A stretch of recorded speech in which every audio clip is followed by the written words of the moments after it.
रब्बिल आलमीन वस्सलातु वस्सलामु अला अशरफिल अंबिया वल मुरसलीन व अला आलिहि व सहबिहि अजमईन अम्मा बाद फ़अऊज़ु बिल्लाहिस समीइल अलीम मिनश शैतानिर रजीम मिन हम्ज़िहि व नफ़्ख़िहि व नफ़्सिहि अन अबिल आलियह क़ाल इब्नु अब्बास क़ाल ली रसूलुल्लाहि सल्लल्लाहु अलैहि वसल्लम ग़दातल अक़बा व हुवा अला राहिलतिहि हातिल कुतली फलक़ुत्तु लहु हसयातिन हुन्न हसल खल्फ़ फलम्मा वज़अतुहुन्न फ़ी यदिही क़ाल बिअम्सालि हाउलाई व इय्याकुम वल ग़ुलुव्व फ़िद्दीन फ़इन्नमा अहलक मन कान क़ब्लकुमुल ग़ुलुव्व फ़िद्दीन।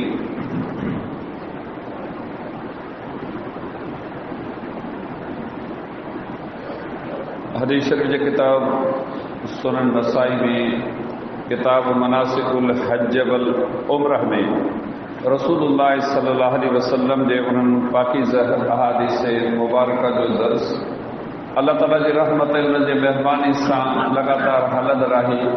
जिन अहादीस मुबारक में रसूल करम सल्लल्लाहु अलैहि वसल्लम जिन काबतुल्लाह जे हज ऐं उम्रह करण जे हवाले सां मुस्लमान मर्दनि ऐं औरतुनि खे नसीहतूं ऐं हिदायतूं करणु फरमायूं आहिनि। इन मज़मून जी मुनासिब सां अॼु ही जेका हदीस मुबारक मूं तव्हांजे साम्हूं बयानु कई आहे उहा सैयदना अब्दुल्लाह बिन अब्बास रज़ी अल्लाहु अन्हुमा खां रवायत थियल आहे। उहो बयानु करे थो त मूंखे रसूलुल्लाह सल्लल्लाहु अलैहि वसल्लम जिन जमरे उक़बा खे पथरिन हणण वारी सुबुह यानी 10 ज़िलहज ते जॾहिं त पाण पंहिंजी सवारी ते सवार हुआ फरमायूं मुंहिंजे लाइ पथरियूं चूं। मूं नंढियूं नंढियूं पथरियूं चूंडियूं जेके ख़ज़्फ़ जे पथरियुनि जहिड़ियूं हुयूं। जॾहिं मूं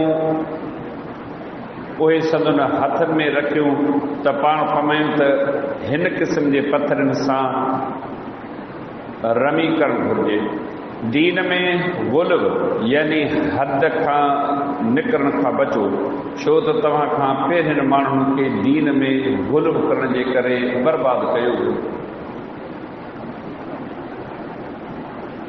बयानु कयल हदीस मुबारक में रसूल करम सल्लल्लाहु अलैहि वसल्लम जिन वही जी तालीम जी रोशनी में उम्मत जे माण्हुनि खे इहा तालीम ॾिनी आहे।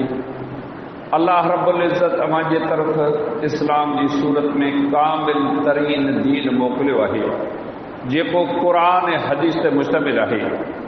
अल्लाह रब्बुल आलमीन दीन जा हकाम अवां जी तबीयत, अवां जी ताक़त, अवां जी हैसियत मुताबिक़ तव्हां ते लाथा आहिनि। को बि अहिड़ो दीन जो कमु नाहे जेको तव्हांजे करण जहिड़ो न हुजे। अॻियुनि उम्मतुनि ते ॾुखिया ॾुखिया हुकुम लथा करे कोन सघिया। हीउ दीन उन्हनि सभिनी दीननि जे ख़ूबियुनि जो निचोड़ ख़ुलासो आहे। अल्लाह रब्बुल आलमीन अव्हांखे दीन जे अंदरि जेका तालीम ॾिनी आहे उन ते इक्तफ़ा करियो, उन ते बसि करियो, न उन में घटिताई करियो, न उन में वाधारो करियो। बज़ाहिर हिन हदीस मुबारक जो ताल्लुक़ हज जहिड़े रुकन सां आहे।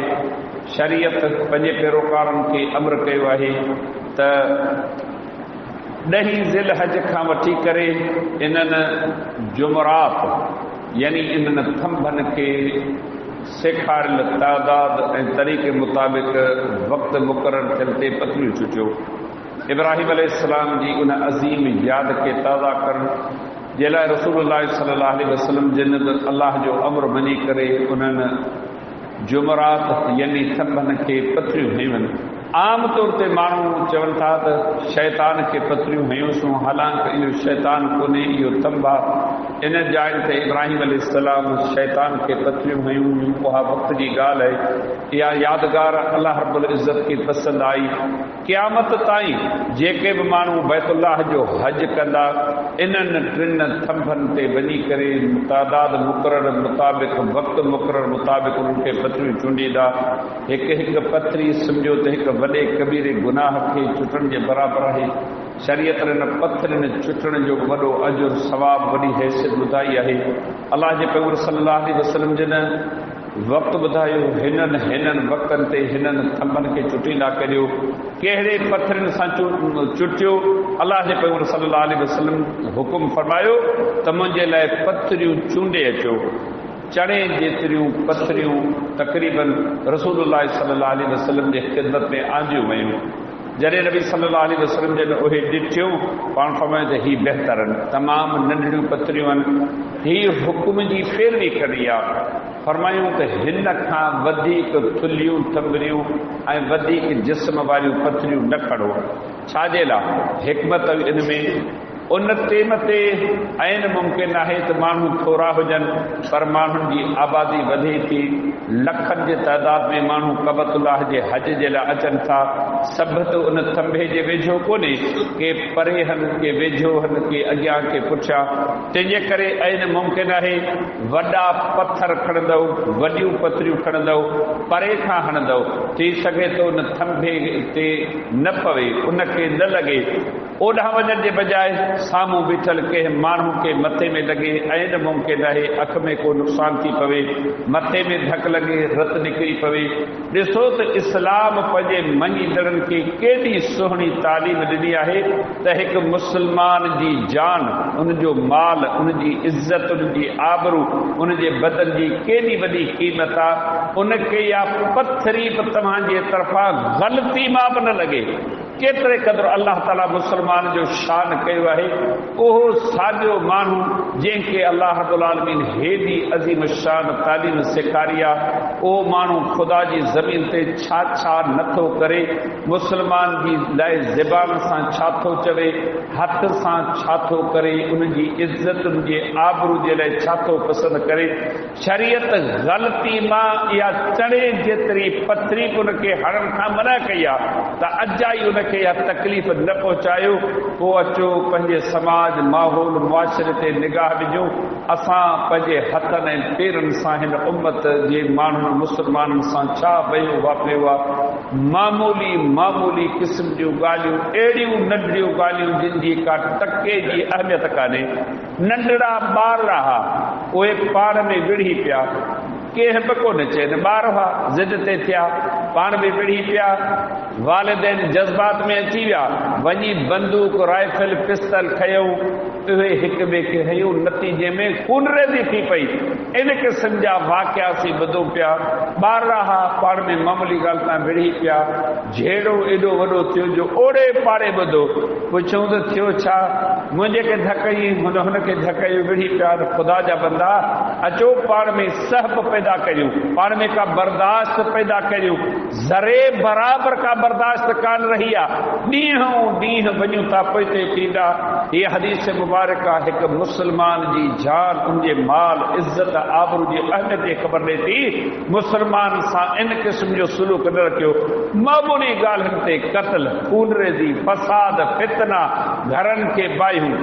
अख़बारुनि में वाक़िया पढ़ूं था, हिकिड़े माण्हू नलके ते पाणी जी तगारी भरे रखी पंहिंजे ढगे या ढगी खे पियारण जे लाइ। ओचितो हिकिड़ो माण्हू आयो, उनखे बि पाणी पियारणो पंहिंजे गॾह खे। जेसि ताईं हू ढगी खे काहे जे गॾह हुनजे हथ मां छॾाए उञारो हो, वञी उन तगारी में पीतो। ठीकु आहे, ग़लती थी, उन तां झेड़ो थियो, क़त्ल थी पियो। अंदाज़ो लॻायो था छा असां मुस्लमाननि जी सहब ऐं बर्दाश्त रही आहे। फासी हो, जानवर हो, हुनजे वस में न रहियो, तव्हांजो इहो क़त्ल थियो आहे। कुकुड़ चिंगची जे हेठां अची वियो, शहदादपुर जे पासे सद सागर जी ॻाल्हि आहे। उन कुकुड़ जे मरण जे करे उन धणी खे बंदूक खणी, राइफल खणी मारे छॾियो। त सॼो क़ीमती कुकुड़ हो तो मारे छॾियो आहे। छा था सम्झो पाण किथे पहुता आहियूं? सच पुछो, ही कपिड़ा पातल ज़रूरु आहिनि, मिल्कत जा मालिक ज़रूरु आहिनि, बाक़ी दुनियादारी में सहब, बर्दाश्त, अख़लाक, किरदार जे मामले में असीं सफ़ा ख़तम थी चुका आहियूं। अलाए असांजो छा थींदो। ॾींहों ॾींहुं हिन मामले में असीं पोइते थी था वञूं। अलाह जे पैगंबर सल्लल्लाहु अलैहि वसल्लम जे फरमायो, ही पथरियूं मुनासिबनि, हिननि सां इन्हनि थंभनि खे चुटींदा करियो ऐं दीन में गुल्व खां बचो। हद खां मथे न निकिरो, ऐतदाल में रहो, विच थराई सां रहो, हरू बुरा ड्रेग न करियो, अहिड़ा कम न करियो जिन जी शरीयत अव्हां खे तालीम कान ॾिनी आहे। इन हज जे हवाले सां तव्हां कई क़िस्म जूं ॻाल्हियूं ॿुधियो। माण्हुनि में हद खां मथे गुलब हो, शरीयत उन्हनि खे रोकियो त ईअं न कंदा कयो।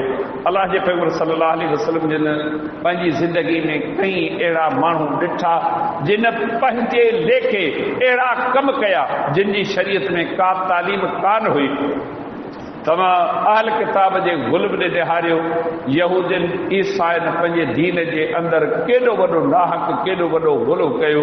ॿिया कम त पंहिंजी जाइ ते, पर हद खां मथे टुपी उन्हनि मरियम अलैहिस्सलाम, ईसा अलैहिस्सलाम खे अल्लाह जो दर्जो ॾिनो। छा था सम्झो? टे इलाह तसलीस जो अक़ीदो, अल्लाह, मरियम अलैहिस्सलाम ऐं ईसा अलैहिस्सलाम, ये टई इलाह ऐं माबूद जे दर्जे में आहिनि। ये टई हिकिड़ो ई दर्जो रखनि था। यहूदियुनि जे अक़ीदे ईमान ते गौर करियो। उज़ैर अलैहिस्सलाम अल्लाह जो नबी आहे, इंसान आहे, उनजो पीउ आहे, उनजी अम्मा आहे, अल्लाह जे अमर सां पैदा थियो आहे। इन्हनि यहूदियुनि उज़ैर अलैहिस्सलाम खे अल्लाह जो पुट करार ॾिनो। हीउ गुलब आहे, दीन में ॿिन्ही हद खां मथे निकिरनि आहे। उन्हनि जी ताज़ीम, उन्हनि जो अदब, उन्हनि जो एतिराम एतिरो करियो जेतिरो उन्हनि जो शरीयत तवाज़ुन मुक़ररु कयो आहे। नबी अलैहिस्सलाम जिन पंहिंजी ज़ात जे लाइ हुकुम फरमायो, मूंखे बि मता नसारनि वांगुरु, ईसा यहूदियुनि वांगुरु वधाए करे दुनिया जे साम्हूं पेश कयो। मुंहिंजे शान, मान, मक़ाम, मर्तबे मुताबिक़ उहे ॻाल्हियूं चओ जेके मूं तव्हांखे ॿुधायूं, सेखारियूं, सम्झायूं आहिनि। ईअं न थिए जो तव्हां उन्हनि जे रविश ते हली मुंहिंजे शान में बि वाधारो करियो। तव्हां किताब पढ़ो, माण्हुनि जे अक़ीदनि नज़रनि ते नज़र विझो, छा हुननि चयो आहे, छा हुननि लिखियो आहे। इंसान आहिनि, मख़लूक आहिनि, पैगंबर जी उम्मत आहिनि, उन्हनि जे शान, मक़ाम, मर्तबे मुतलिक़ उहे ॻाल्हियूं लिखियूं आहिनि जेके ॻाल्हियूं हिकु नबी खे बि कोन थियूं जुगाइनि। उहो नबी जो बि शान कोन्हे जेको उम्मती खे शान ॾिनो वियो आहे। अंदाज़ो लॻायो त छा असां उम्मत जे माण्हुनि सिखियो आहे, सेखारियो आहे, सम्झायो आहे। हीअ हदीस मुबारक दरस ॾे थी, हर हिकु खे पंहिंजी पंहिंजी जाइ ते रखो। मोहम्मद सल्लल्लाहु अलैहि वसल्लम जो शान अमा क़ुरान हदीस जी रोशनी में बयान करे हिकिड़ी जाते थी बीहंदो। मोहम्मद सल्लल्लाहु अलैहि वसल्लम जो शान केतिरो बि आहे, पर उहो अल्लाह जे शान जे बराबरि कोन्हे। सारे जग में सभ खां वधीक शान अल्लाह रब्बुल इज़्ज़त जो आहे ऐं मख़लूक मां सभ खां वधीक नबियुनि जो आहे। नबियुनि में सभ खां वधीक शान मोहम्मद सल्लल्लाहु अलैहि वसल्लम जो आहे। उन खां पोइ इब्राहिम अलैहिस्सलाम आहे, उन खां पोइ ॿिया नबी आहिनि अलैहिमुस्सलाम। उम्मतुनि जे शान में तव्हां चओ अमीर मोमिनीन सैयदना अबू बकर सिद्दीक़ रज़ी अल्लाह अन्हु जी शफ़ीयत मोहम्मद सल्लल्लाहु अलैहि वसल्लम जन खां बाद हिन उम्मत में अव्वल नंबर जी हैसियत रखे थी। केतिरो बि तव्हां अबू बकर सिद्दीक़ जो शान बयान करियो जाइज़ हदुनि जे अंदरि क़ुरान सुन्नत जे रोशनी में, पर अबू बकर सिद्दीक़ जो शान मोहम्मद सल्लल्लाहु अलैहि वसल्लम जे शान जे बराबरि कोन थींदो। हर हिक खे पंहिंजी पंहिंजी जाइ ते रखो। तव्हां परे न वञो। सैयद अब्दुल कादिर जिलानी रहमतुल्लाह अलैह उम्मत जो माण्हू आहे, 5 सदी जो माण्हू आहे। उनजे शान, मान, मक़ाम, मर्तबे मुतालिक़ जेकी उम्मत जे माण्हुनि किताबनि में लिखियो आहे, वाक़िया लिखिया आहिनि, तव्हां पढ़ी हैरान थी वेंदो त हिन उम्मत जे माण्हुनि हिननि खे छा सम्झो आहे। सच पुछो तव्हीं सम्झंदो त सभु कुझु अब्दुल कादिर जिलानी रहमतुल्लाह आहे। न अल्लाह आहे, न अल्लाह जो रसूल आहे, न उनजी उम्मत जो को ॿियो माण्हू आहे। हीउ जग जो सारो चरखो जेको आहे अब्दुल कादिर जिलानी रहमतुल्लाह अलैह जे बस में आहे। अब्दुल हक दहलवी मारूफ़ मुसन्निफ़, वॾे पाए जो लेखक थी करे गुज़रियो आहे। उनजो किताब अख़बारुल अख़यार फारसी में आहे, उनजो उर्दू में तर्जुमो बि मौजूदु आहे। उनखे तव्हां पढ़ो, उन में उनजो ज़िक्र आहे। अमां पढ़ी करे हैरान थींदो त हिननि छा छा वाक़िया लिखिया आहिनि। उनखां कंहिं माण्हू सवाल कयो त तव्हां पंहिंजे मुरीदनि जे मुतलिक़ छा था सम्झो। कसम खणी करे चवे थो मूंखे कसम आहे पंहिंजे अल्लाह जो, जन्नत जे निगहबान दारोगे संभालींदड़ मूंखे जन्नत में वेंदड़ माण्हुनि जी फ़हिरिस्त पेश कई। मूं ॾिठो त जेके बि मुंहिंजा मुरीद हुआ उहे सभु जा सभु जन्नती आहे, उन्हनि मां को बि जहन्नम में वञण वारो कोन हो। अल्लाह ताला मूंखे पूरी फ़हिरिस्त ॾेखारी आहे। छा था सम्झो इहे माण्हू छाजे लाइ निमाज़ पढ़नि, छो रोज़ा रखनि, छा लाइ ॾाढी रखनि, छो तक़वा परहेज़गार जा साहिब आहिनि। जॾहिं हिकिड़े शख़्स जे मुरीद थियण सां इहे सभु नेमतूं हासिल थियनि थियूं, तमाम वधीक पढ़ी हैरान थी वेंदो त हिननि माण्हुनि हिननि जी शान मुतमान मुतालिक़ छा छा लिखियो आहे। इहा हदीस मुबारक दरस ॾिए थी हर हिकु खे पंहिंजे शान मान मुताबिक़ रखो। ही पीरनि जा मुरीद आहिनि, पंहिंजे मुर्शिदनि जूं जेॾी महिल नेकियूं कनि था, उन्हनि जा गुण ॻाइनि था, अमी सम्झंदो पुट बि इहो ॾिए थो, धीउ बि इहा बख़्शे थो, इज़त बि इहो ॾिए थो, ज़िलत बि इहो ॾिए थो, रिज़्क़ बि इहो ॾिए थो, क़बर आख़िरत में कामयाब बि इहो करे थो, ॿिए कंहिंजे वस में कुझु बि कोन्हे को। समझो था त से मुसलमान गुलब जे मुक़ाबले में केतिरा परे निकिरी चुका आहियूं। हीअ हदीस मुबारक दरस ॾिए थी हर हिकु जो शान सुञाणो, इज़त ॾियो, इज़त करियो, अदब करियो, एहतराम करियो, पर उन जे मुतलिक़ उहो रवैयो अख़्तियार करियो जेको शरीयत जी तालीम जे मुवाफ़िक़ हुजे। उनखे न घटायो न वधायो, उनखे एतदाल में रखो। अल्लाह रब्बुल आलमीन इंशाअल्लाह मूंखे तव्हांखे सभिनी मुसलमाननि खे दीन में गुलब नाहक वाधारे अजायन ॻाल्हियुनि ऐं अहिड़नि कमनि खां रोके रखे जेके कम न शरीयत ॿुधाया न क़ुरान सुन्नत ॿुधाया। अल्लाह रब्बुल आलमीन असां तव्हांखे गुलब खां, बिदअत खां ऐं बेदीनी जे कमनि खां पंहिंजी हिफ़ाज़त में रखे। वमा अलैना इल्लल बलाग।